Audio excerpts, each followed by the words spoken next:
Alright, the final episode of how I did the 4888 and the 240SX subframe. I'm going to go over mostly axles.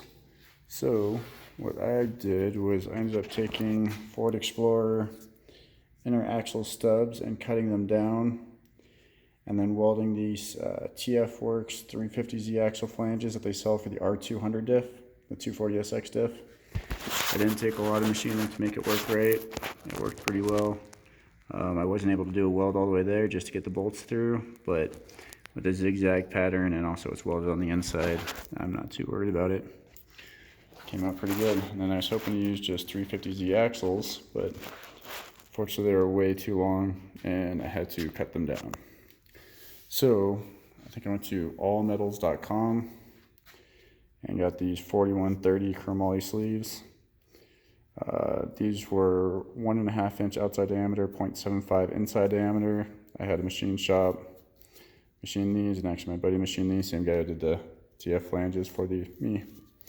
It didn't take him more than like an hour to machine these bushings down, and same thing with these flanges. Cutting the Explorer hubs down and machining and welding that on didn't take them much at all. In hindsight, I wish because these inner stubs were actually longer and we cut them down because it looked just like this kind of.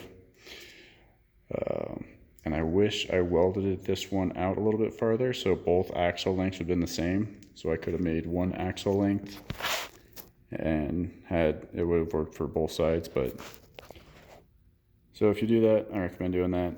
This axle was literally maybe 1/2 inch longer than the other axle, which I thought about fudging, but it was too much. These boots only give you, or these bearings I should say rather, you have a total of an inch and a half from fully compressed to fully extended.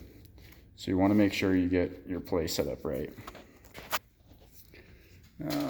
So again, here's those bushings that I had machined. They just fit right real nice, no play.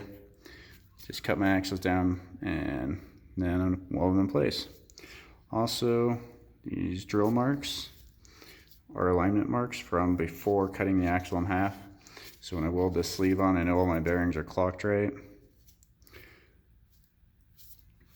And again, I'm just going to set this backlash right so the axle has plenty of movement at full compression and full extension. I did find the axle was the shortest at full extension, and it was actually the longest at full compression. I'm running GK Tech full rear everything, so I feel like they're all pretty similar. I don't think the lengths will be, no matter what angle kit you run or what grip you run in the back, once you get your axles made. I think I've only got like less than 1/2 inch that the axle compresses during full deflection. So as long as you get it in that range, you'll be good to go. Make sure the axle doesn't bind.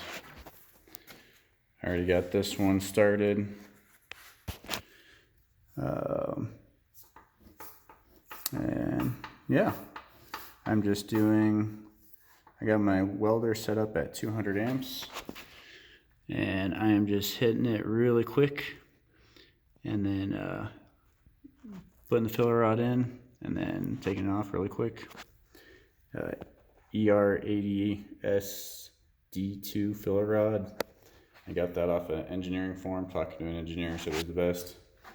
Honestly, if you use 702S, or I'd be curious even just try making it.